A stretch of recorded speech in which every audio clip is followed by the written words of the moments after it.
Hello students, 11મા ધોરણના આંકડાશાસ્ત્ર સબ્જેક્ટમાં ત્રીજું પ્રકરણ મધ્યવર્તી સ્થિતિના માપો, એમાં સમાંતર મધ્યક, ગુણોત્તર મધ્યક, મિશ્ર મધ્યક, ભારિત મધ્યક, એક આદર્શ સરેરાશ તરીકે આપણે મધ્યકનો અભ્યાસ કર્યા પછી સ્થાનીય સરેરાશના અભ્યાસમાં આપણે 3.4ના બે દાખલાઓ અગાઉના વિડીયોમાં ગણેલા, એની પહેલા થોડી સમજ મેળવેલી સ્થાનીય સરેરાશ વિશે. હવે આ વિડીયોમાં આપણે 3.4ના આગળના દાખલાઓ તરફ આગળ વધશું. બરાબર? તો 3.4માં દાખલા નંબર 3 જુઓ. અસતત ચલ સાથે આવૃત્તિનો દાખલો છે. 3.4 સ્વાધ્યાયમાં અસતત ચલ સાથે આવૃત્તિ,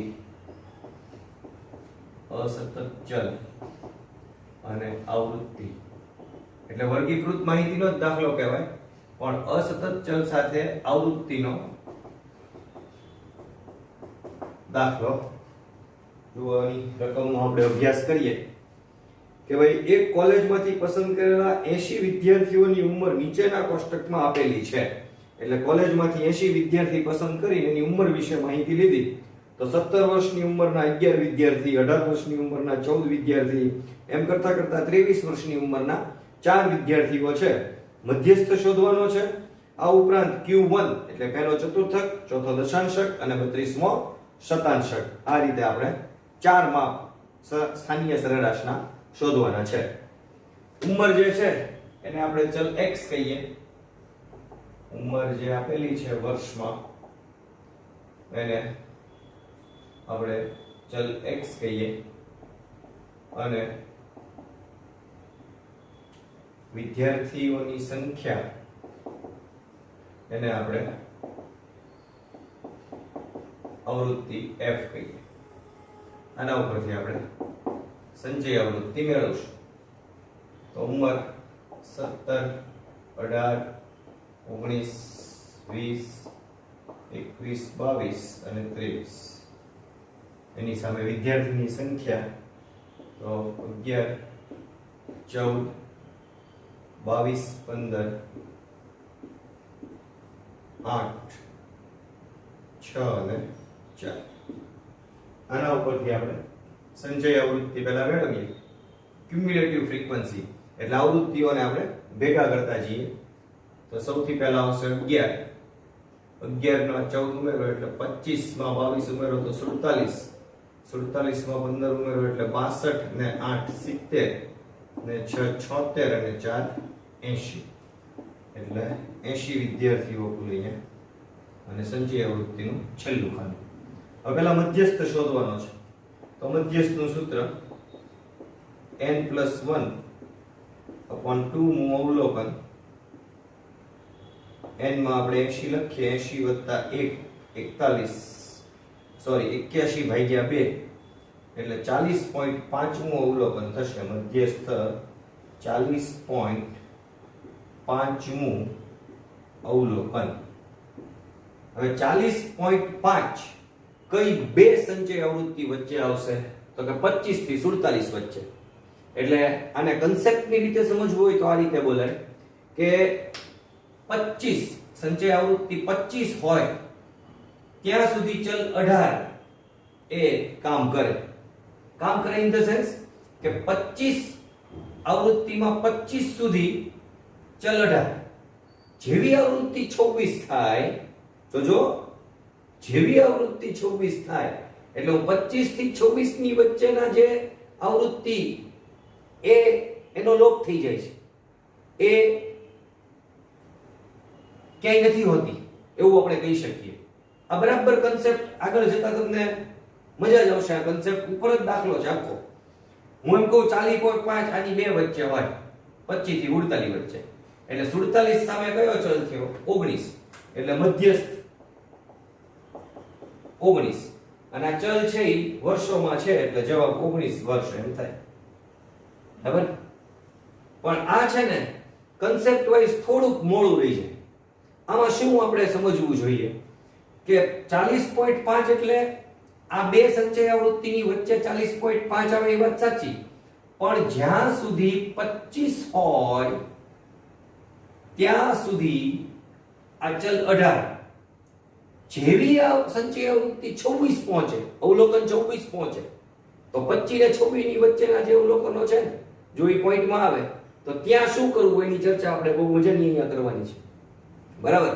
તો અવલોકન 26 થી લઈ અને 47 સુધી તમારે ચલ 19 કામ કરે એટલે અહીંયા મધ્યસ્થ 19 વર્ષ આવે. બરાબર? આનું અર્થઘટન શું કરવાનું કે ભાઈ મધ્યસ્થ એટલે બરાબર મધ્યમાં 50%. તો હંમેશા અર્થઘટન છે ને એ આવૃત્તિ ઉપર ડિપેન્ડ કરે.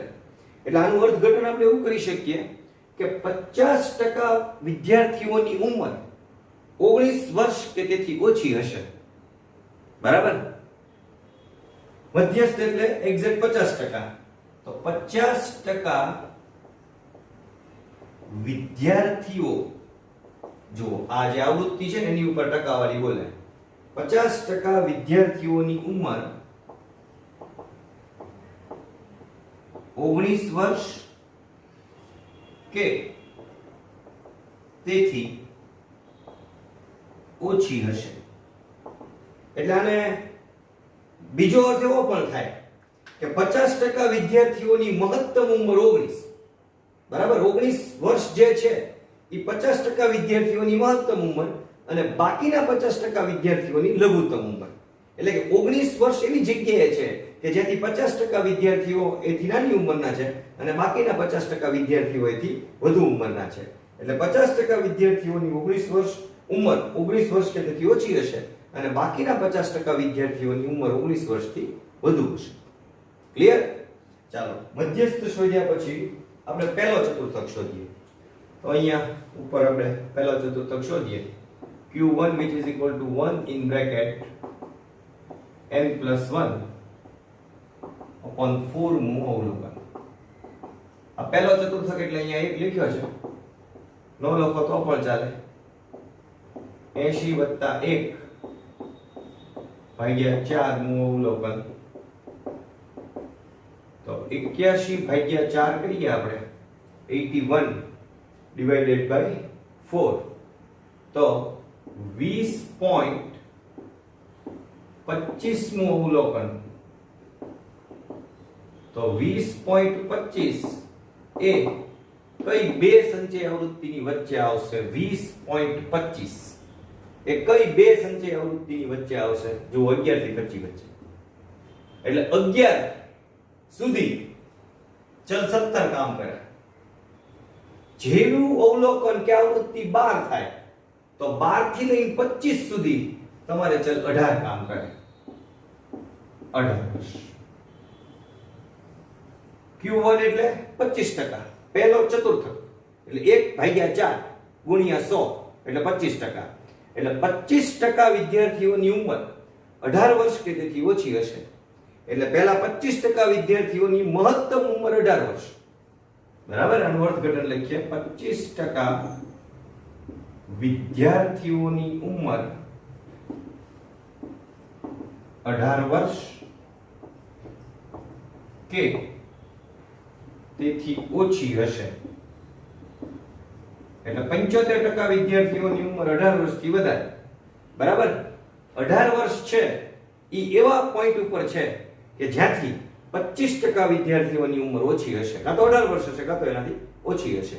એટલે પહેલા 25% વિદ્યાર્થીઓની મહત્તમ ઉંમર 18 વર્ષ અને બાકીના 75% વિદ્યાર્થીઓમાં લઘુત્તમ ઉંમર 18 વર્ષ એવું આપણે લખી શકીએ.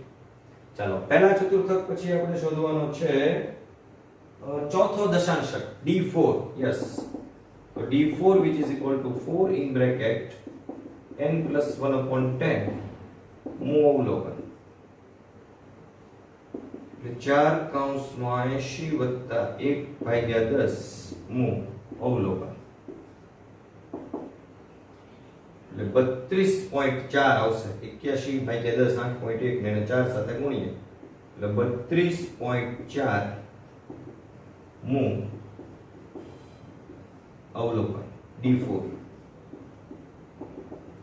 તો 32.4 એ કઈ બે સંચય આવૃત્તિ વચ્ચે આવે?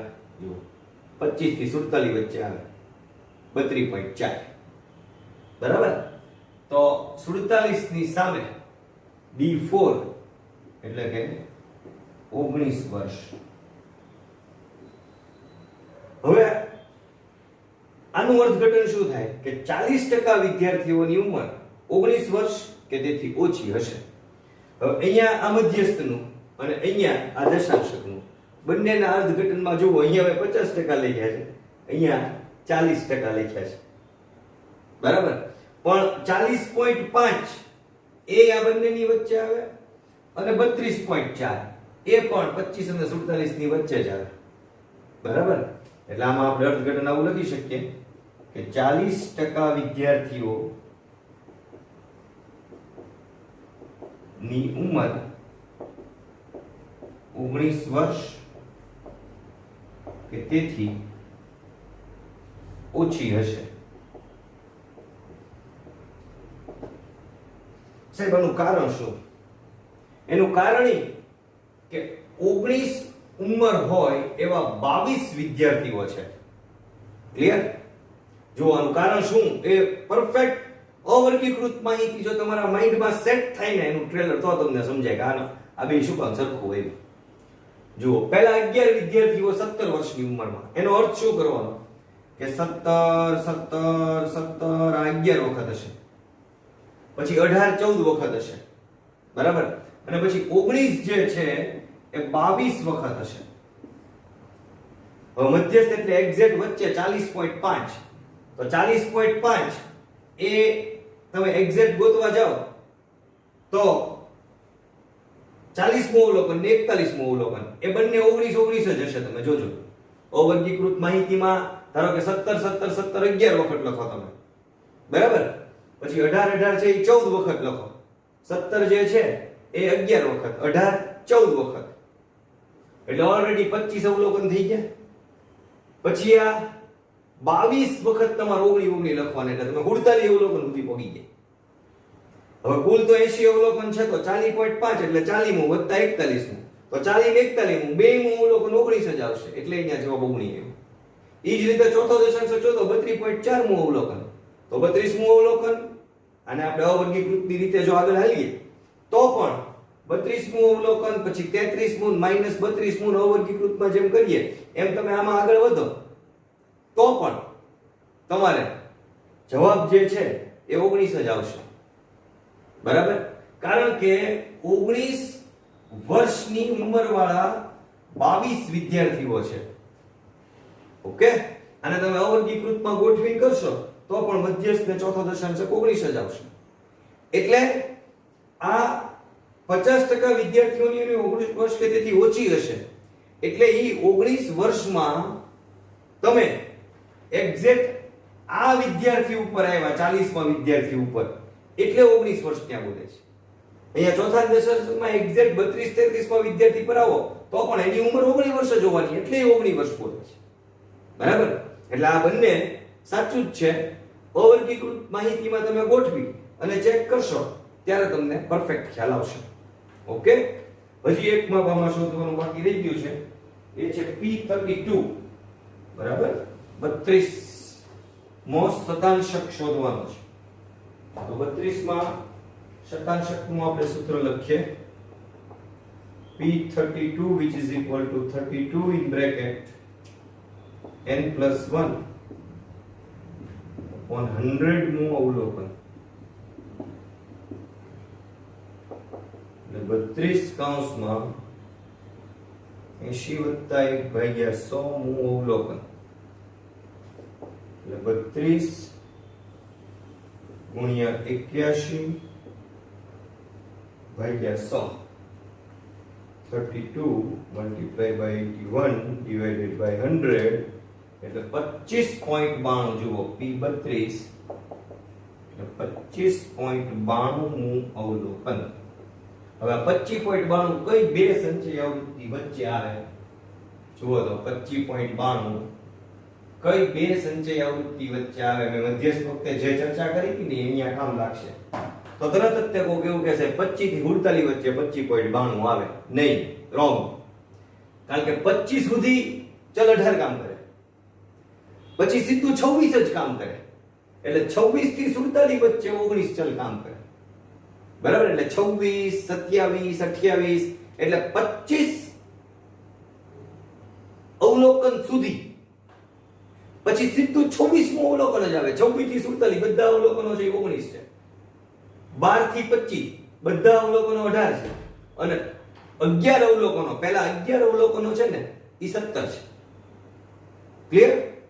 તો આપણે 25.92મું અવલોકન કઈ બે સંચય આવૃત્તિ વચ્ચે આવે? તો અવલોકનો 25, 12 થી 25 સુધી. જો હું ઉપરથી બોલતો જાઉં, સાંભળજો. પહેલા 11 અવલોકનો, એમાં ચલ 17 કામ કરે. પછી જેવું અવલોકન 12 આવે તો 12મું, 13મું, 14મું એમ 25મું અવલોકન સુધી ચલ 18 કામ કરે. પછી જેવું અવલોકન 26 આવે થી 47 સુધી ચલ 19 કામ કરે. તો આમાં 25.92મું અવલોકન સાહેબ ક્યાંય આવ્યું જ નહીં. તો આ દાખલો કઈ રીતે ગણશું? બહુ અગત્યનો મુદ્દો છે, ધ્યાન આપજો. બરોબર, અહીંયા હું ગણતરી કરું છું. 25.92મું અવલોકન છે તો P32 which is equal to 25મું અવલોકન વત્તા 25મું અવલોકન વત્તા 0.92 કૌંસમાં 26મું અવલોકન માઈનસ 25મું અવલોકન. ઓકે, તો 25મું અવલોકન એટલે ચલ 18.92. હવે 26મું અવલોકન કયું? તો 26 થી 47 સુધી કયું અવલોકન કામ કરશે? 19. તો 26માં અવલોકન થી 47માં અવલોકન સુધી ચલ 19 કામ કરશે. એટલે 19 માઈનસ 18. 18 વત્તા 0.92. 19 માંથી 18 જાય તો 1.92 ની અંદર ગુણો એટલે 0.92, જેમાં 18 વર્ષ. P32 એટલે 32%. 32મો શતાંશક એટલે 32% થયા. એટલે 32% વિદ્યાર્થીઓની ઉંમર 18.92 વર્ષ કે તેથી ઓછી હશે. આ એનું અર્થઘટન. 32% વિદ્યાર્થીઓની ઉંમર 18.92 વર્ષ કે તેથી ઓછી હશે. ઓકે,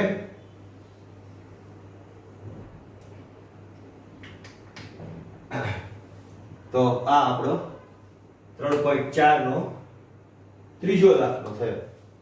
બરાબર, હજી 3.4 નો એક દાખલો આપણે જોઈ લઈએ. ચોથો દાખલો. તો એમાં ચોથા દાખલામાં થી ઓછાની સંચય આવૃત્તિ આપેલી છે અને એમાંથી મૂળ આવૃત્તિ વિતરણ શોધવાનું છે. સતત ચલ સાથે આવૃત્તિનો દાખલો છે. દાખલા નંબર 4.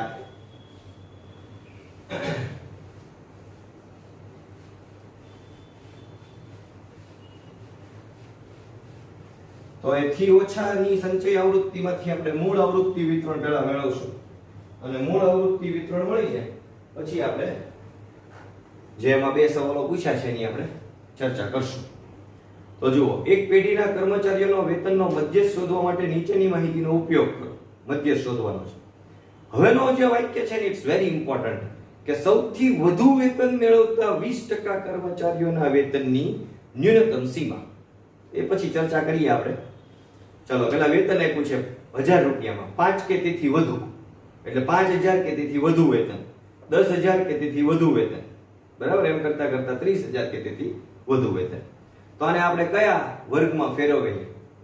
તો વેતન ઉપરથી તમે જુઓ 5 થી 10, 10 થી 15, 15 થી 20, 20 થી 25, 25 થી 30, પછી 30 કે તેથી વધુ એ ખુલ્લા છેડાવાળો વર્ગ રાખી દઈએ.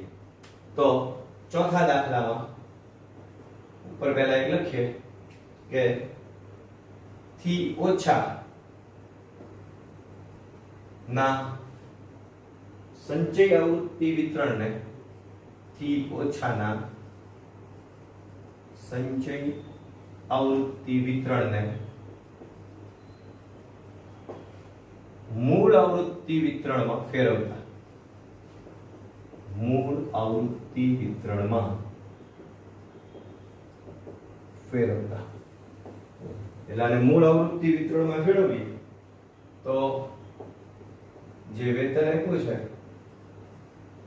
1000 રૂપિયા,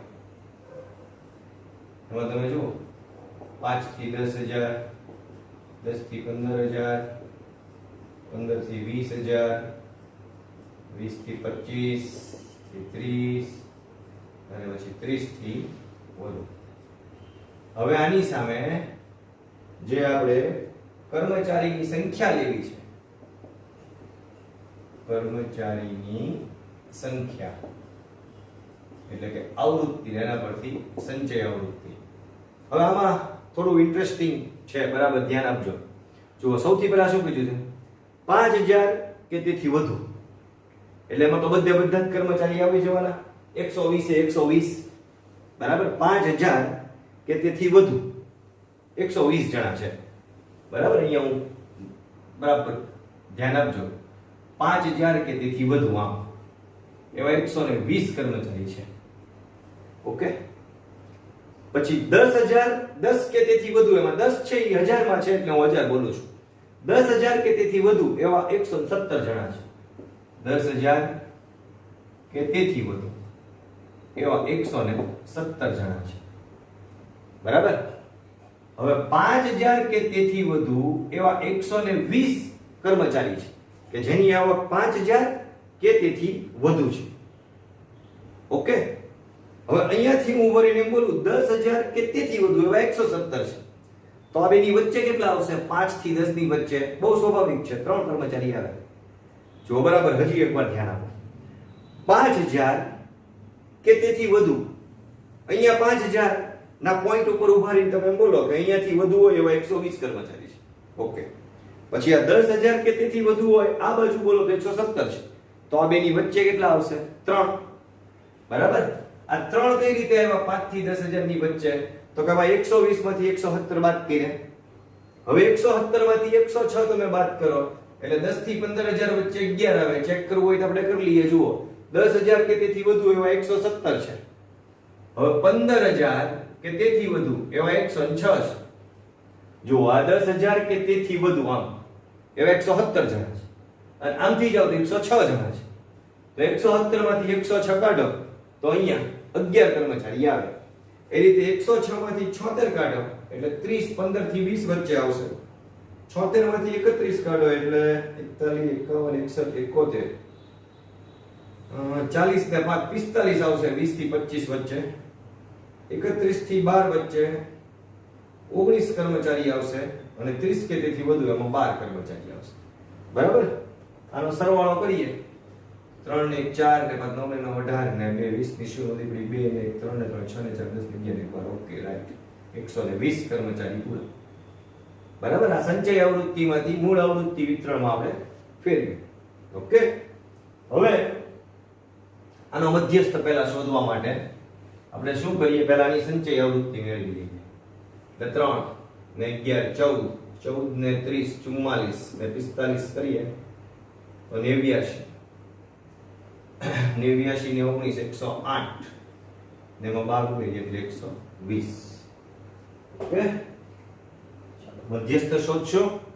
અને બીજો સવાલ છે કે સૌથી વધુ વેતન મેળવતા 20% કર્મચારીનું ન્યૂનતમ વેતન કેટલું? તો મધ્યસ્થ માટે આપણે સૌથી પહેલા n/2 નું અવલોકન,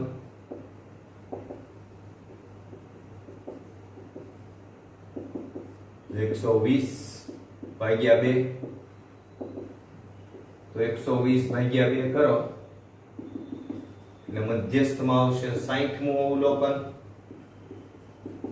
ચાલો 60 કઈ બે સંચય આવૃત્તિ વચ્ચે આવશે? 60 તો કે છે 44 થી 89 વચ્ચે, બરાબર. એટલે જ્યારે કર્મચારીઓની સંખ્યા 44 સુધી હશે ત્યાં સુધી 15 થી 20 નો વર્ગ કામ કરશે. જેવી કર્મચારીઓની સંખ્યા એટલે કે અવલોકન 45 જશે, 45 થી 89 ની વચ્ચે 60 આવે તો આ 20 થી 25 ના વર્ગમાં મધ્યસ્થ થશે. 20 થી 25 ના વર્ગમાં.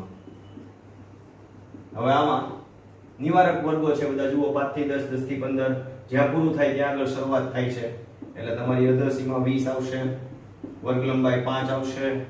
આની સામેની આવૃત્તિ ને ઉપરની સંચય આવૃત્તિ આવૃત્તિ આની સામેની 45 છે અને ઉપરની સંચય આવૃત્તિ 44 છે. અને મધ્યસ્થ શોધવો હોય તો L plus n/2 minus CF upon F into C. એમાં L એટલે 20, n/2 એટલે 60, જવાબ હાજર જ છે. CF એટલે 44, F એટલે એની સામેની આવૃત્તિ 45, વર્ગ લંબાઈ છે 5, એટલે 20 વત્તા 60 માંથી 44 જાય તો 16 ગુણ્યા 5 ભાગ્યા 45, એટલે 16 પંચા કેટલા થશે 80, એટલે 20 વત્તા 80 ભાગ્યા 45, એટલે 16 પંચા 80 ભાગ્યા 45 તો 1.77 પણ 78 આપણે લખી નાખીએ, કારણ કે પોઈન્ટ પછી ત્રીજો આપણો 5 કે 5 થી વધારે છે એટલે એક ઉમેરી દીધું, એટલે મધ્યસ્થ 21.78 અને મધ્યસ્થ છે આ જે જવાબ આવ્યો એ આ વર્ગમાં જે એકમ છે એને કામ લાગે એટલે 21.78 કૌંસમાં 1000 રૂપિયા. ઓકે, 50% કર્મચારીનું વેતન 21.78 રૂપિયા કે તેનાથી ઓછું હશે એવું આપણે અર્થઘટન કરી શકીએ. હવે જે સવાલ પૂછ્યો છે ને કે સૌથી વધુ વેતન મેળવતા 20% કર્મચારી માં ન્યૂનતમ વેતન એટલે 8મો દશાંશક થયો. જો કઈ રીતે સૌથી વધુ વેતન મેળવતા 20% કર્મચારી, બરાબર, અહીંથી આપણે 1 કરીએ અને અહીંથી 100 લખીએ તો સૌથી વધુ વેતન મેળવતા 20% કર્મચારી, આની વચ્ચે આ સૌથી વધુ વેતન મેળવતા કર્મચારી કહેવાય. આ બધી ટકાવારી આપી છે 1 2 10 બરાબર 50, તો સૌથી વધુ વેતન મેળવતો એવા 20% કર્મચારી અને એનું ન્યૂનતમ વેતન એટલે 80% ઉપર જે વેતન આવે ઈ વધુમાં વધુ વેતન મેળવતા 20% કર્મચારીનું ન્યૂનતમ વેતન કેટલું કહેવાય તો કે 80% ના સ્થાન ઉપર જે વેતન આવતું હોય ઈ, અને 80% એટલે 8મો દશાંશક અથવા 80મો શતાંશક, બરાબર. તો 8મો દશાંશક હવે શોધવાનો છે, તો આપણે 8મો દશાંશક શોધીએ. આપણે ઉપર એવું લખી શકીએ કે સૌથી વધુ વેતન મેળવતા 20% કર્મચારીનું ન્યૂનતમ વેતન D8. તો આપણે D8 શોધવાનો રહે. તો D8 which is equal to 8 in bracket n/10 હું અવલોકન 8 કૌંસમાં 120 ભાગ્યા 10 હું અવલોકન એટલે 96 અવલોકન આવશે D8 બરાબર. તો 96 કઈ બે સંચય આવૃત્તિ વચ્ચે આવશે? યસ, 89 થી 108 વચ્ચે આવી જાય, 89 સુધી આ અને 90 થી 108 વચ્ચે આ ચલ કામ કરે, 25 થી 30 એની સામેની આવૃત્તિ અને ઉપરની સંચય આવૃત્તિ ધ્યાનમાં લેવાની. તો D8 25 થી 30 ના વર્ગમાં હશે, 25 થી 30 ના વર્ગમાં હશે. એમાં આપણે લોઅર પોઈન્ટ 25, ક્લાસ ઇન્ટરવલ 5, આવૃત્તિ લેવાની 19 અને સંચય આવૃત્તિ લેવાની 90 હશે. હવે આમાં D8 which is equal to L plus 8n ના છેદમાં 10 અહીંયા જે કરેલું છે minus CF upon F into C. L એટલે 25, હવે 8n ના છેદમાં 10 એટલે 96 આવશે, CF 89 બરાબર, F 19 અને વર્ગ લંબાઈ આવશે 5. તો 25 વત્તા 96 માંથી 89 જાય એટલે 7 આવશે અને 7 પંચા 35 થઈ જશે. તો 35 ભાગ્યા 19 કરીએ, અહીંયા 96 માંથી 89 જશે તો 7 ગુણ્યા 5 35 ભાગ્યા 19 એટલે 1.84. તો 26.84 હજાર રૂપિયા D8 એટલે 80% ઉપર 26.84 હજાર રૂપિયાનું અવલોકન હશે. એટલે જે સૌથી વધુ વેતન મેળવતા 20% કર્મચારી છે એમાં ઓછામાં ઓછું વેતન 26.84 84,000 રૂપિયા થાય. બરાબર. તો આ વિડીયોમાં આપણે બે દાખલાઓ 3.4 ના દાખલા નંબર 3 અને 4 નો અભ્યાસ કર્યો. Okay, thank you.